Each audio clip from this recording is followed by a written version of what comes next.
Oke, standby, kamera ready, sound ready, 3, 2, 1, action.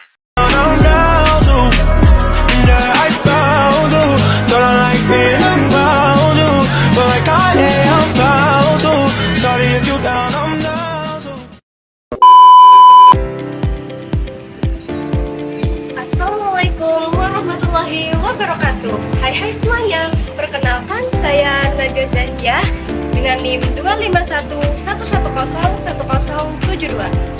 Saya dari Prodi Pendidikan Agama Islam Fakultas Tarbiyah dan Ilmu Keguruan Universitas Islam Negeri Sultan Haji Muhammad Idris Samarinda.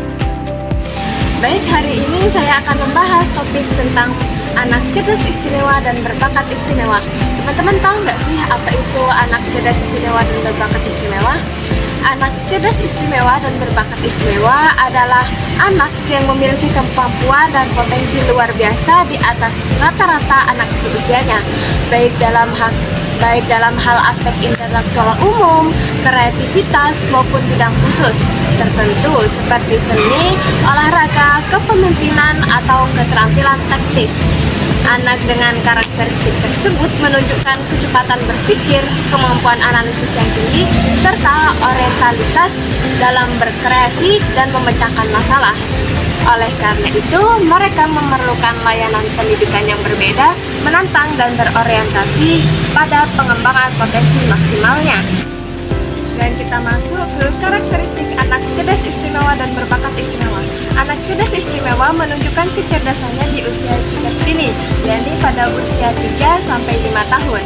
Metode yang digunakan adalah metode kuantitatif dengan melakukan wawancara terhadap 3 ibu dari anak cerdas istimewa.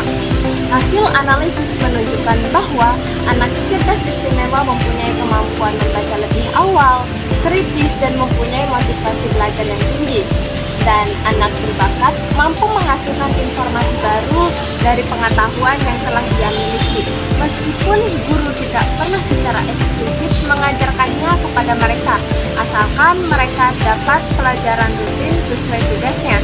Faktor apa saja yang mempengaruhi anak cerdas istimewa dan berbakat istimewa? Yang pertama ada dari anak itu sendiri. Misalnya anak tersebut kurang berminat untuk mengembangkan bakat-bakat yang ia miliki, atau kurang termotivasi untuk mencapai prestasi yang tinggi, atau mungkin pula mempunyai kesulitan atau masalah pribadi sehingga ia mengalami hambatan dalam mengembangkan bakat-bakatnya. Yang kedua ada dari faktor keluarga.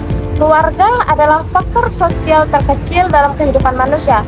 Ada yang mengatakan bahwa keluarga juga disebut sebagai fondasi sosial pertama bagi manusia. Yang ketiga ada faktor internal. Faktor internal meliputi faktor fisiologis, yaitu faktor kondisi jasmani dan keadaan fungsi-fungsi fisiologis. Keadaan jasmani yang sehat akan lain pengaruhnya dibandingkan dengan jasmani yang keadaannya kurang sehat. Yang terakhir ada faktor eksternal. Faktor eksternal yaitu faktor dari luar siswa yang ikut mempengaruhi belajar siswa, yang diantara lain berasal dari orang tua, sekolah, dan masyarakat. Magdanella et al. 2020. Lalu kita masuk ke strategi pembelajaran yang efektif untuk mendukung anak cerdas istimewa dan berbakat istimewa. Model pembelajaran diferensiasi terbukti efektif untuk memenuhi kebutuhan individual anak berbakat istimewa. Pelajaran diferensiasi dapat membantu anak berbakat agar tetap terlibat dan termotivasi, menghindari rasa bosan, dan memastikan mereka belajar pada tingkat yang sesuai dengan kemampuan mereka.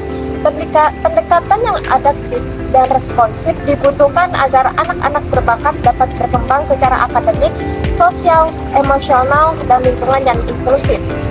Dari materi yang telah saya sampaikan dapat disimpulkan bahwa anak cerdas istimewa dan berbakat istimewa adalah anak yang memiliki kemampuan di atas rata-rata dalam bidang intelektual, kreativitas, kepemimpinan, seni, atau akademik tertentu. Mereka membutuhkan layanan pendidikan khusus agar potensi mereka berkembang optimal.